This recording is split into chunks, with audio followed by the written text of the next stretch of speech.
जय जिनेन्द्र। दशलक्षण पर्व की आप सभी को हार्दिक शुभकामनाएं।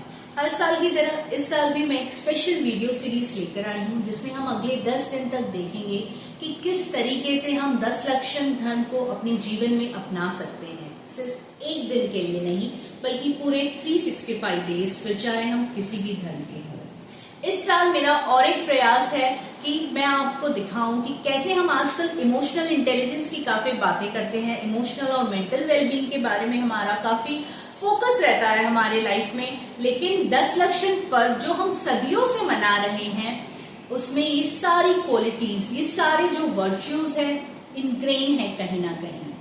आज हमारा पहला दिन है उत्तम क्षमा, सुप्रीम फॉरगिवनेस।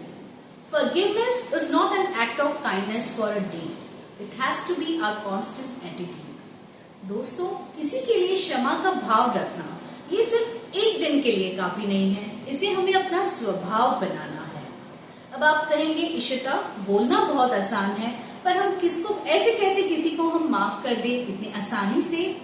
देखिए, उत्तम क्षमा का मतलब है कि हम अपने भीतर के क्रोध, गुस्से, नफरत को छोड़कर सुकून और पीस ऑफ माइंड को अपनाएं। किसी को जेन्युइनली माफ करना चाहिए। हमें उसे माफी देनी है, ना कि उसके लिए बल्कि खुद की मन की शांति के लिए। फॉर एग्जाम्पल, आपका अपने फ्रेंड के साथ या किसी का खास रिश्तेदार के साथ में आपका कोई मनमुटाव हो गया है, डिसएग्रीमेंट हो गया है और आप उसे आसानी से माफ नहीं कर पा रहे हैं। वो एक चीज की वजह से आप उसकी लाखों अच्छाइयों को भूल चुके हैं। तो हम कैसे कर सकते हैं? हमें उसके नजरिए को समझना है, उसके पर्सपेक्टिव को एक्सेप्ट करना है, इमीडिएटली जज नहीं करना है, उसके एक्शंस को क्रिटिसाइज नहीं करना है, उसके लिए अपने अंदर कोई भी निगेटिव फीलिंग्स नहीं लानी है, हमें उसे जेन्युइनली माफ करना है।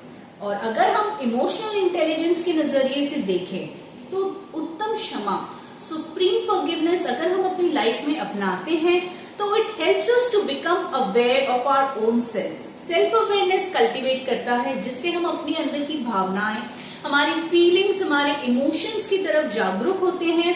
हम उसे रेगुलेट करना सीखते हैं। अपने इमोशंस को इंस्टेंटली रिएक्ट करने की बजाय हम थोड़ा सा पॉज करते हैं, थोड़ा सा रुक के सोच समझ के हम उस पर रिस्पॉन्ड करते हैं किसी भी सिचुएशन में। Helps us for stress management.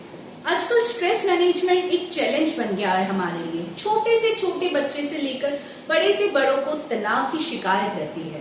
अगर हम सुप्रीम फॉरगिवनेस अपने जीवन में अपनाएंगे तो ये पहली सीढ़ी है for stress management in our life. Helps us in conflict resolution.